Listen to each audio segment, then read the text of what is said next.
कपूर।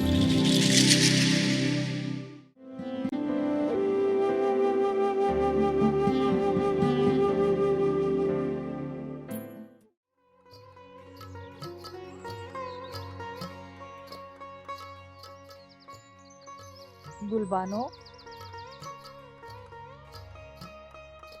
एक कप चाय तो पिला दे बेटा। और गुलबानो ऐसी लचकती लहराती चकराती उठी कि मानो इंसान ना हो, धुआं हो। धुआं भी शायद इस कदर बल नहीं खाता, अम्मा ने सोचा। और जब वो चाय की प्याली रखकर वापस पलटी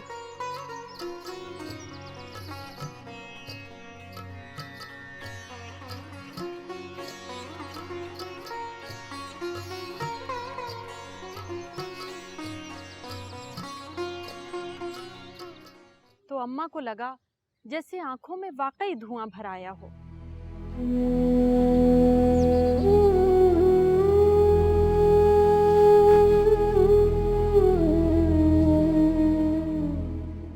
आंखें भर सी आईं। अम्मा ने गुलबानो की तरफ देखा। वो लचकती महकती बावर्ची खाने की तरफ जा रही थी। साड़ी में उसका सरापा हिलकोरे ले रहा था और कमर तो इस कदर पतली थी कि अगर कोई कोशिश करता तो कलाई की चूड़ी शायद कमर में पहना देता। जो भी कपड़ा पहन लेती यूं लगता कि अब मुश्किल से ही उतरेगा। जोबन तो सब पर आता है, मगर गुलबानो पर ऐसा जोबन आया कि बस खतरे का निशान जहां हो, लोग उसके आसपास सुर्ख निशान लगा दिया करते हैं। लेकिन गुलबानो तो खुद सुर्ख निशान थी, सरापा खतरे की अलामत। जो एक बार उसकी सूरत देख लेता शायद ही भूल पाता, लेकिन अगर उसकी सूरत के साथ उसका सरापा भी देख लेता तो कभी भूल ना पाता, मिट जाता। बैजवी चेहरा, चंपई रंगत, कटी कटी आंखें, जैसे खट्टी कैरी की काशें सजा कर रख दी गई हों।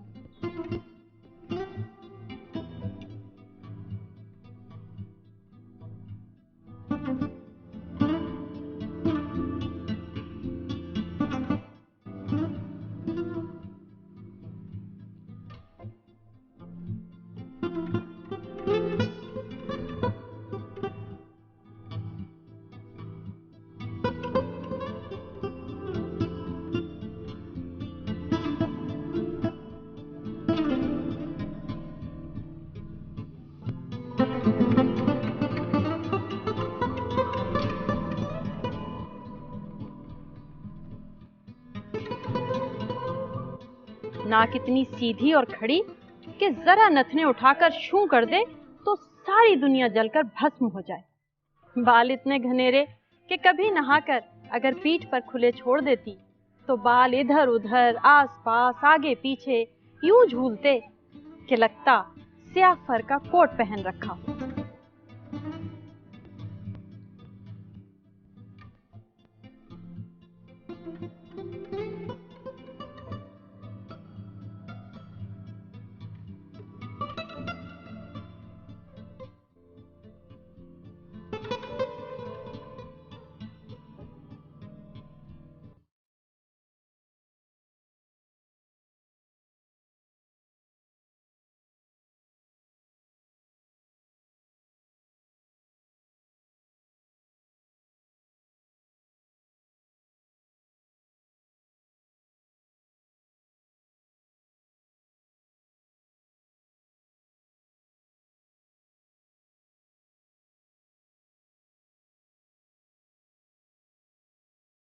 मगर बड़े ताज्जुब की बात थी कि हुस्न की ऐसी धारीदार तलवार के बावजूद गुलबानो अभी तक कम पड़ी थी। 19 तो कभी के भर चुके थे और कोई दिन जाता था कि 20 की होने वाली थी। अरे 20 की क्या 25 की हो जाती कोई बात ना थी। मगर यहाँ तो आलम यह था कि नदी मानो बंद बाड़ा तोड़कर बही जा रही है और अम्मा हौल हौल कर उसे देखती।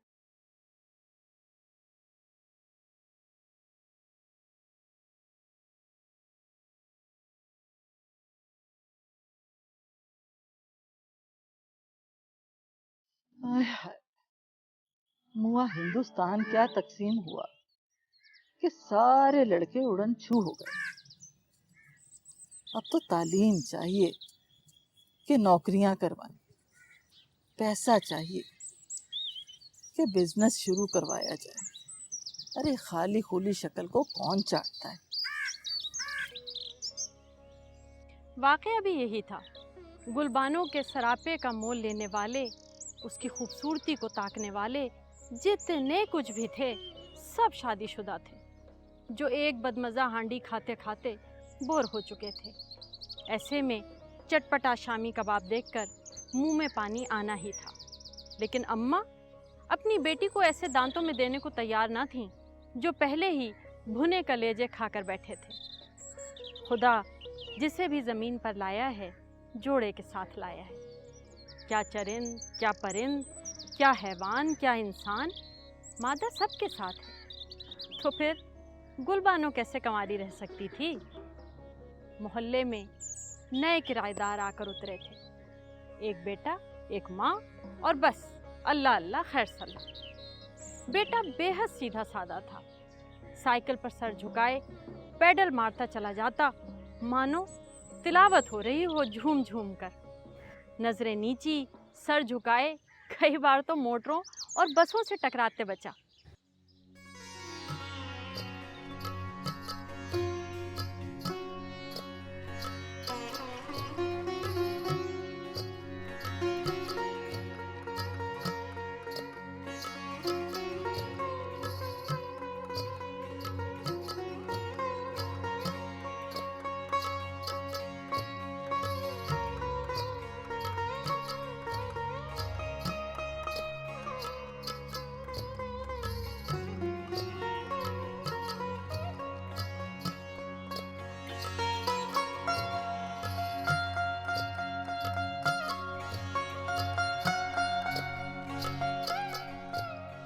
और माँ बेटे से भी ज्यादा सीधी।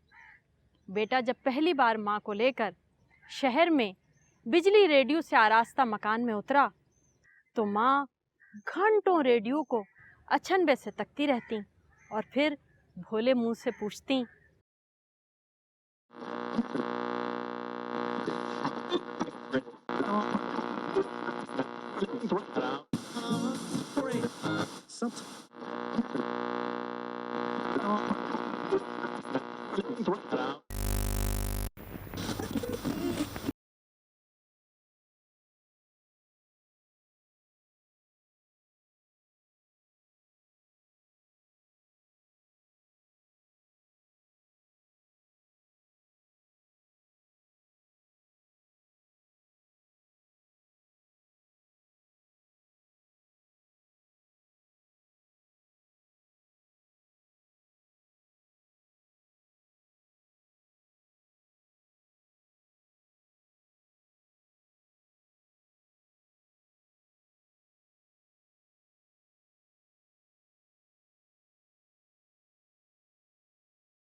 आज दो आंसू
बहन, आपका शुक्रिया। अब मुंह मीठा करवाएं।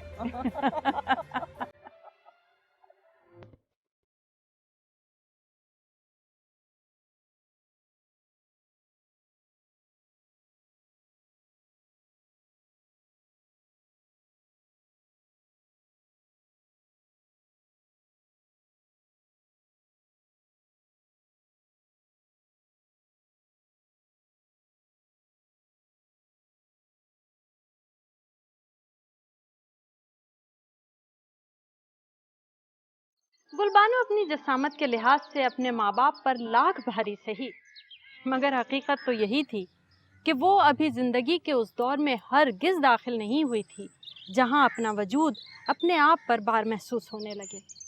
अभी तो वो अपने मैके में यूं उछलती फिरती जैसे कोई चंचल हिरनियाँ हरे भरे वन में बिन किसी खटके के उड़ती फिरती है।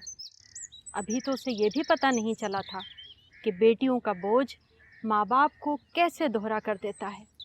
अभी तो उसने ये भी नहीं जाना था कि अपनी कोख से पैदा की हुई औलाद किस लम्हे में माँ की आंखों में सुई बनकर खटकने लगती है। घर में जब उसकी शादी रचने लगी और धूम धड़के के साथ हमजोलियों ने छेड़छाड़ शुरू कर दी तो वो मन ही मन इतरा गई।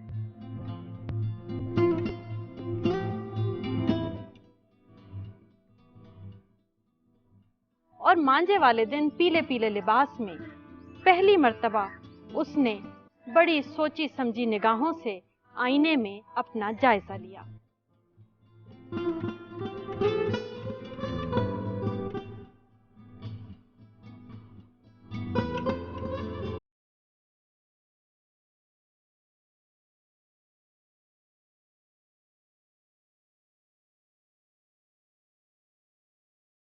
जब गुलबानो दुल्हन की सेज पर बैठी तो जैसे चारों तरफ उसके हुस्न, उसके अंग अंग की कसीदा खानी शुरू हो गई और अपनी तारीफें सुनकर उसका दिमाग आसमान पर उड़ने लगा।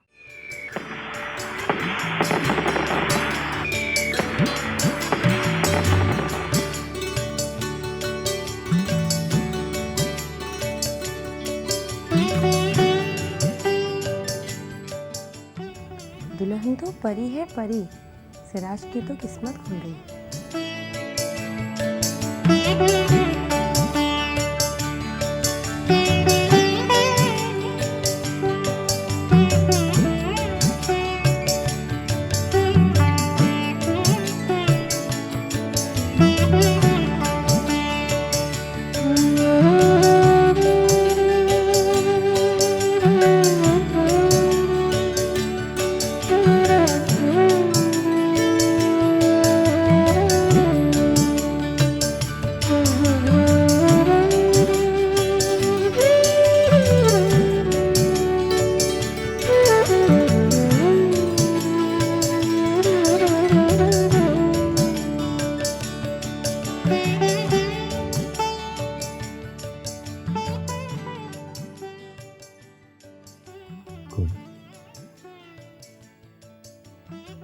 क्या मैं तुम्हारे हुस्न का और नजारा कर सकता हूँ? गुलबानो अपने बदन को झटक कर अपने लाल सरसराते कपड़ों, गहनों, फूलों, खुशबुओं को झटकाती यूं उठी कि सिराज देखता रह गया। और फिर उसने अपनी लंबूतरी आंखों से जब सिराज को देखा तो बस सिराज मिट गया, फना हो गया। वो नजरें जो हर वक्त झुकी रहती थीं अब झुकने और गुल से हटने को तैयार ही ना थीं। बड़ी ही मुश्किल से सिराज ने अपने आप को संभाला और जहन पर जोर देकर सोचने लगा।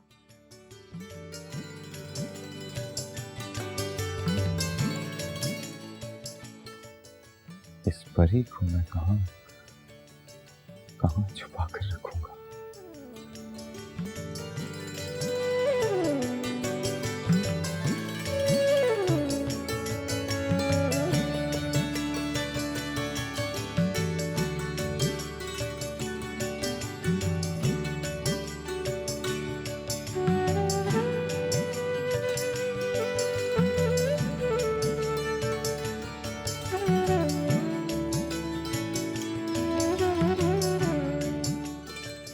तुम्हें तो पूछा ही नहीं मैंने।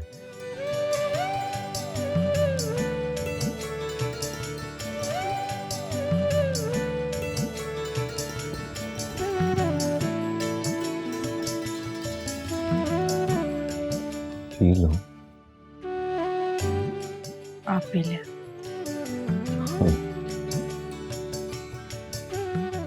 पी चुका।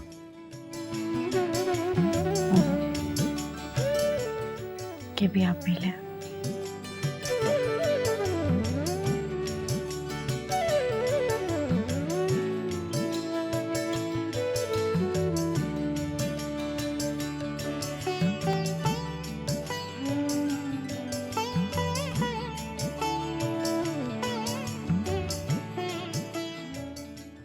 पहले ही रात गुलबानो को अंदाज़ा हो गया कि वो किस कदर हसीन है। एक ही रात में गुलबानो में औरतपन के सोए हुए सारे जज्बे जाग उठे। सिराज सारी रात एक रिकॉर्ड की तरह बजता रहा और गुलबानो के जहन में सिर्फ एक गूंज बाकी रह गई कि वो बेपनाह हसीन है, बेपनाह। दूसरी सुबह जब सिराज नहा धोकर तैयार हुआ तो कनखियों से पहली बार गुलबानो उसे देखने लगी।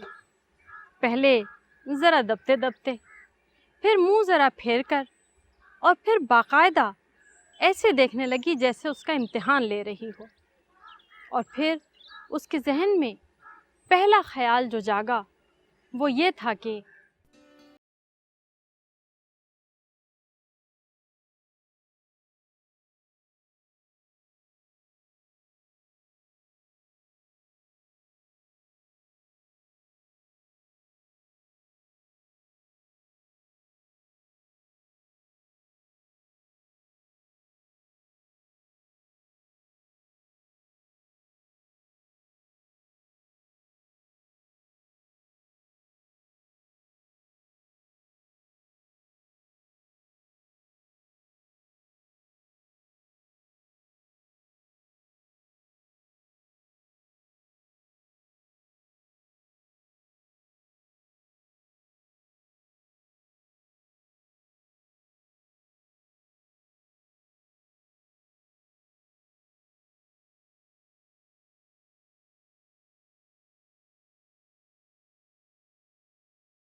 कमर कमर में डाल दूँ,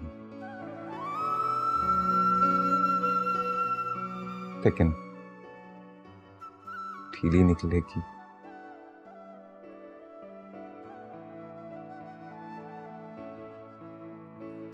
तेरी ये जुल्फें, चल अच्छा है तूने सर्दियों में मेरे कोट का फर्श बचा दिया।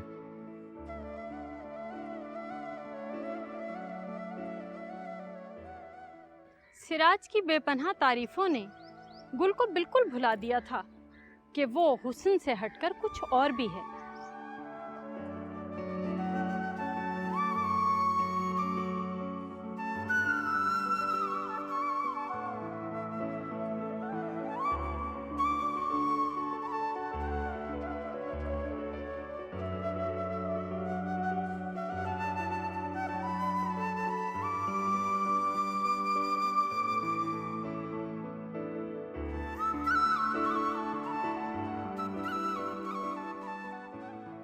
बीवी है, बहू है, घर वाली है, जिसके कुछ काम होते हैं, कुछ जिम्मेदारियां होती हैं। सिराज को बस यही धुन समाई रहती कि गुल को खूबसूरत से खूबसूरत चीज़ें लाकर पहनाए उड़ाए ताकि वो खूब से खूब तर होती चली जाए। गुलबानो अपनी एक जादू भरी मुस्कुराहट से सिराज को देखती तो सिराज का खून कई तोले बढ़ जाता। मगर हकीकत अपनी जगह यूं थी कि काम के इतने दबाव से सिराज की सेहत दिन ब दिन गिरती चली जा रही थी और फिर ग़िज़ा का कोई मखसूस एहतमाम भी नहीं था। सिराज ने यह सोचकर कि गुलबानो की जवानी गर्मी और आँच से कुम्हला न जाए, उसे चक्की चूल्हे के बखेड़ों से अलग ही रखा था, बल्कि घर में एक नौकर का इंतजाम कर दिया था।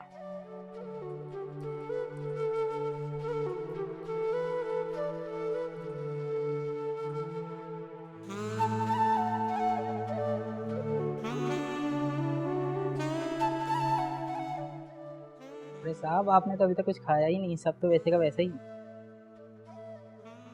खाने की भूख अब किससे है? अपनी तो भूख, प्यार सब खत्म।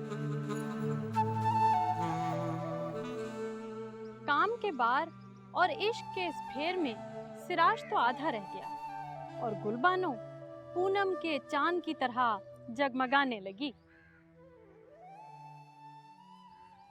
एक दिन छुट्टी वाले रोज दोनों पिक्चर देखने के लिए जाने को तैयार हुए।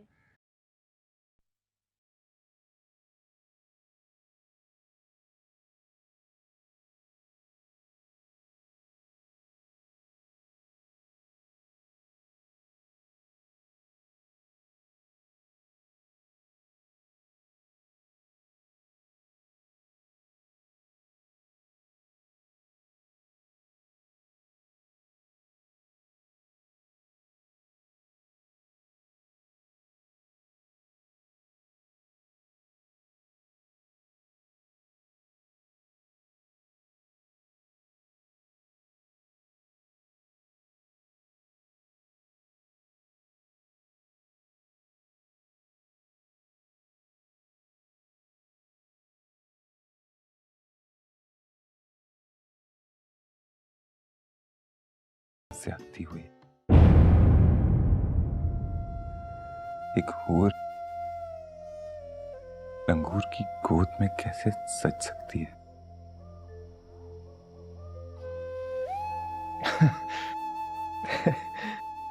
हाँ, सही तो कहा। चले